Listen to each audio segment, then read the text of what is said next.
Hai, gimana nih kabarnya? Semoga senantiasa diberikan kesehatan. Melalui video ini, marilah kita belajar sains. Yuk kita mulai. Wah, hari ini cerah sekali. Apakah kalian setuju untuk belajar sambil berpetualang? Yuk kita berpetualang bersama Nono. Nono adalah pemuda yang sedang mendaki gunung, namun tak lama dia tersesat di hutan belantara dan mulai kelelahan hingga ia berkeringat cukup banyak. Nono pun akhirnya berkata, Duh, aku haus sekali. di tengah perjalanan, Nono akhirnya menemukan sungai. Namun, saking hausnya nih, dia akhirnya minum banyak banget air buat meredakan kehausannya. Dan dia pun menjadi tidak tahan untuk buang air kecil. Nono pun jadi berpikir, mengapa ya tubuh kita itu bisa mengeluarkan keringat dan urin? Yuk, bantu Nono untuk cari tahu. Mengenai hal tersebut, maka hari ini kita akan belajar sistem ekskresi pada manusia. Yuk kita mulai. Nono pun melanjutkan perjalanan dan di tengah perjalanannya ia menemukan gubuk kayu. Karena penasaran, ia pun akhirnya masuk ke dalam. Wow, ternyata di dalam gubuk itu adalah perpustakaan. Nono pun mendapatkan buku untuk menjawab kebingungannya. Nah, berikut ini adalah organ-organ pada sistem ekskresi. Hayo, ada yang tahu nggak ini organ apa aja? Ya, betul banget. Di sini ada paru-paru, lalu hati, kulit, dan juga ginjal. Untuk yang pertama, mari kita belajar mengenai organ hati. Ada yang tahu? Dalam sistem ekskresi, hati berfungsi untuk merombak sel-sel darah merah yang sudah rusak untuk menghasilkan bilirubin yang sifatnya beracun.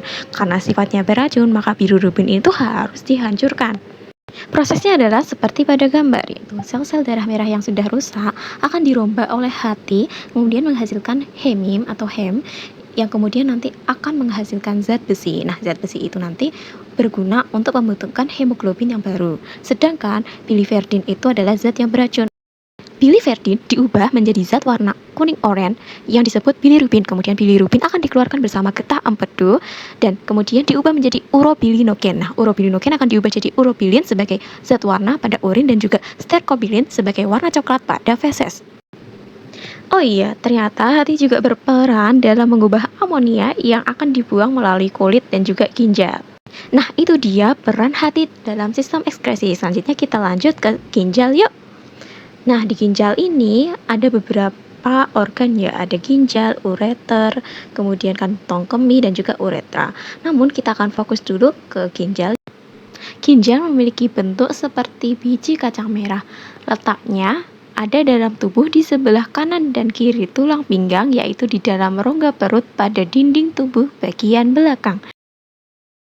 Nah, ginjal ini jika dipotong melintang maka akan tampak seperti pada gambar, yaitu akan ada 3 lapis. Yang pertama ada korteks, kemudian medula, dan yang terakhir ada pelvis ginjal.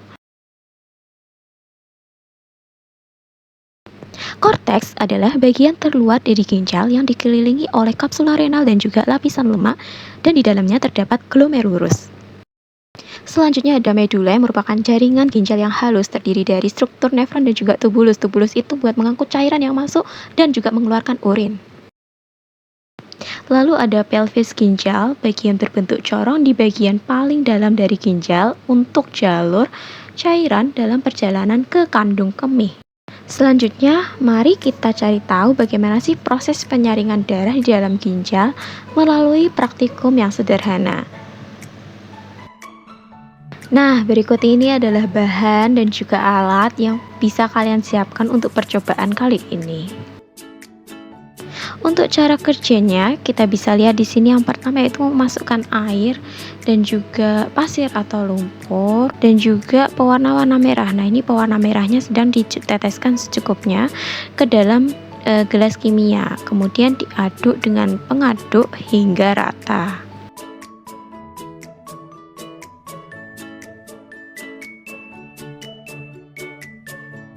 Oke, langkah selanjutnya kalian bisa memasukkan kertas filter pada corong, atau kalau nggak punya kertas filter bisa nih pakai kasa, kain kasa. Kemudian masukkan spons juga pada mulut tempat saluran corong. Nah, kalau sudah, baru deh taruh corong itu ke atas botol, atau di sini kita pakai Erlenmeyer.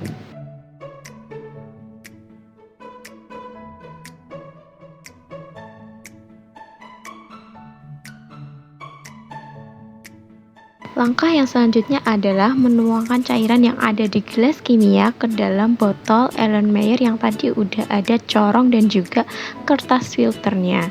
Kemudian amatilah proses yang terjadi. Nah, ini adalah beberapa cuplikan dari percobaan siswa SMP.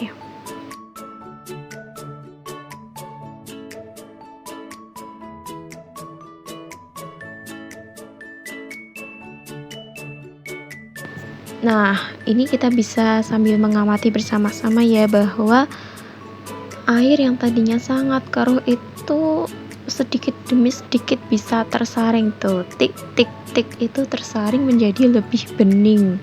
Dan tadi kotoran-kotoran yang tercampur itu tadi, lumpur-lumpur atau pasirnya tadi tuh tidak ikut masuk ke dalam.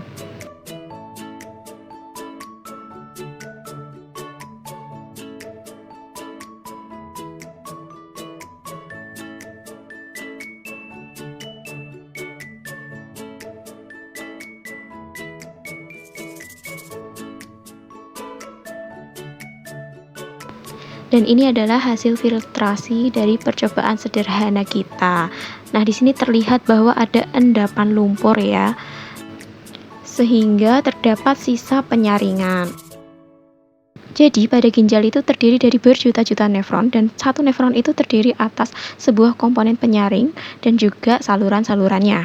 Jadi tahapan pembentukan urin yang pertama yaitu proses filtrasi. Tempatnya ada di kapsula Bowman, tepatnya di glomerulus. Proses filtrasi adalah proses penyaringan sel-sel darah yang kemudian menghasilkan urin primer. Tahapan yang kedua ada reabsorpsi, yaitu proses penyerapan kembali zat-zat pada urin primer dan menghasilkan urin sekunder. Tempatnya ada di tubulus contortus proximal. Dan tahapan yang ketiga adalah augmentasi, yaitu proses pengumpulan zat-zat yang tidak diperlukan tubuh ke dalam cairan urin sekunder. Kemudian akan menghasilkan urin sesungguhnya dan tempatnya ada di tubulus contortus distal. Oke, dari sini kita menjadi tahu bahwa percobaan yang telah kita coba sebelumnya adalah mengenai tahapan dari filtrasi. Nah, berikut ini adalah tabel mengenai tahapan pembentukan urin yang lebih jelas. Setelah darah disaring oleh ginjal, maka selanjutnya akan dibawa ke ureter.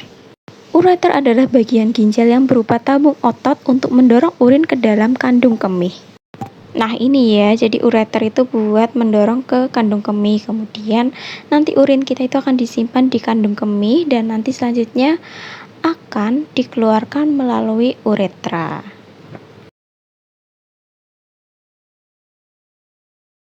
Oke, kalau gitu kita akan lanjut ke organ selanjutnya, yaitu paru-paru.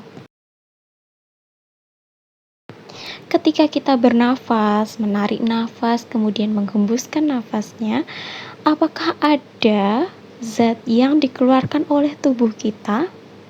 Apakah kalian tahu zat apakah itu? Ya, betul sekali, yaitu zat CO2 atau karbon dioksida. Prosesnya seperti ini nih, saat kita menarik nafas, oksigen akan masuk ke dalam hidung melalui saluran pernapasan sampai ke paru-paru. Nah, di paru-paru, tepatnya di alveolus, kemudian terjadi pertukaran antara oksigen dan juga karbon dioksida. Oksigen akan keluar dari alveolus dan dibawa ke peredaran darah untuk metabolisme sel-sel tubuh, sedangkan karbon dioksida akan dibawa ke peredaran darah dari sel-sel tubuh untuk masuk ke alveolus dan dikeluarkan seiring kita menghembuskan nafas. Lalu kita akan beralih ke organ yang terakhir, yaitu kulit. Di kulit itu terdiri dari beberapa lapisan, ada epidermis, dermis, dan juga hipodermis. Nah, pada dermis itu terdapat kelenjar keringat yang fungsinya itu untuk mengeluarkan keringat. Kemudian prosesnya itu saat kita melakukan aktivitas fisik atau berada di lingkungan yang panas. Nah, biasanya tubuh kita pasti akan merasakan suhu yang panas kan. Nah, kemudian mekanisme di dalam tubuh kita itu akan memproduksi keringat sebagai mekanisme pendingin alami. Jadi, itulah mengapa kok kita bisa keringatan ketika kita merasakan panas. Nah, itu dia tadi ya. Kita sudah banyak belajar mengenai apa aja sih organ-organ yang ada di sistem ekskresi pada tubuh kita. Dan Nono pun akhirnya sudah tidak penasaran lagi. Oke, melalui gambar ini mari kita ulas kembali apa yang sudah kita pelajari di video ini.